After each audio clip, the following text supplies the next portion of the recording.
Vladimir Putin's war on Ukraine has been ongoing now for several months, and joining me now to discuss that, as well as how Ukraine can still ultimately win, is Bill Browder. Mr. Browder, thanks so much for making the time. Perhaps you start out, obviously, you have a long history with, Russia. Speaking a little bit about just your personal backstory and what your just general reaction has been to obviously these unprecedented past few months between Russia and Ukraine. Well, thanks for having me on your show. Great to be here.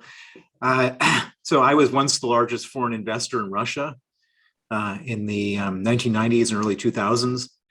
I exposed corruption in the companies I invested in, which was pervasive at that time. And that obviously angered the powers that be, right up to Vladimir Putin. And I was expelled from the country, declared a threat to national security. My offices were raided. My lawyer, a young man named Sergei Magnitsky, was arrested, tortured, and killed in Russian police custody.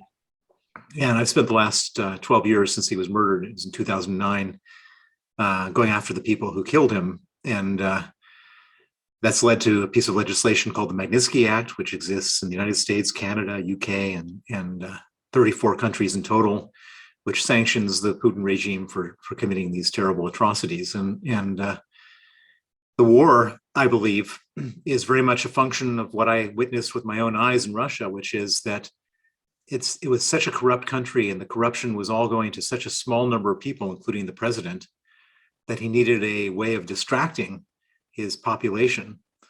And there's a famous movie called Wag of the Dog, which is all about creating a war to take people away from the domestic problems. And that's, I believe, what Putin is all about. And it's a much more brutal war than most people could ever have imagined. And I think a lot of people weren't paying close attention to what Putin was up to up until February 24th of this year. And in terms of obviously many news outlets in Russia aren't able to operate the same way they would, used to. It generally seems to be, they have to just kind of toe the line of what the Russian government wants them to do. How dangerous is that, not giving, the Russian people the news of what's actually happening? Well, it's terrible from all different perspectives. So I think if the Russian people understood how many soldiers were being killed, if they understood how the purpose of this war is to massacre people who oftentimes are interlinked with their families and so on, I think if people understood the cost to their country and the shame of their country in the world, they wouldn't allow this to happen. And so it's very dangerous in the sense that Putin has eliminated any check or balance. Not that there was a lot of checks and balances, but any check or balance on him has been eliminated if people don't know what's going on. And so you have a lot of Russians who are being extremely bullish on this war because they're ignorant, and I think that puts all sorts of, it allows Putin to carry on doing this and puts Ukrainians in danger and all of us in danger. Many countries have imposed economic sanctions against Russia, but based off of what you know about Russia, how the Russian government works, and Vladimir Putin himself, how likely is it that any of those sanctions or anything really that any countries have done to try and prevent the war will actually do something? Well, sanctions can have two purposes. One is deterrence, to stop somebody from doing something, or to stop them once they've started. And the other is punishment. And Putin is not a man to be deterred. If we had done these beforehand, he might have done a different calculation. But now I think we're in the world of punishment. And the purpose of the punishment is it's not a moral thing, although it helps us to have some moral position here, but it's to deprive him of his resources so that he runs out of money at some point. The problem is that the sanctions have just gone after his savings, and it doesn't touch his income. So every day Russia gets $1 billion from the sale of oil and gas, and every day they spend $1 billion on the war.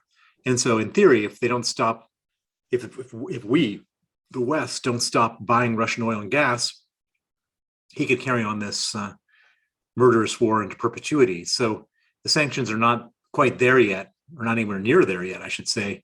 in terms of cutting off his financial resources. And so that still has to be done if we expect to see any results. And when you talk about Vladimir Putin's finances and just the way that he, as personally operates and kind of just separate from the actual government itself, what kind of flaws are there that you might have noticed? Well, so Putin, as you rightly say, he has a lot of money, and that money is not the government's money; it's his money, and he has spent a lot of time laundering that money, hiding that money, and keeping it out of anybody's reach. And so that's been a project of his for many years. And so when we're going after the oligarchs who are the holders of his money, it's not going to be an easy task because it's hidden under shell companies and offshore companies and trust companies and proxies and nominees and family members and so on. And so it's a very complicated game, which is not going to be solved anytime soon. And it's going to require huge efforts by Western governments to actually figure out where this money is. Okay, Bill Browder. Bill, thanks so much for your time and for explaining some of the ongoing situation between Russia and Ukraine. It's obviously an important situation that the world's been watching for the past several months. So thank you again. Thank you for having me on your show.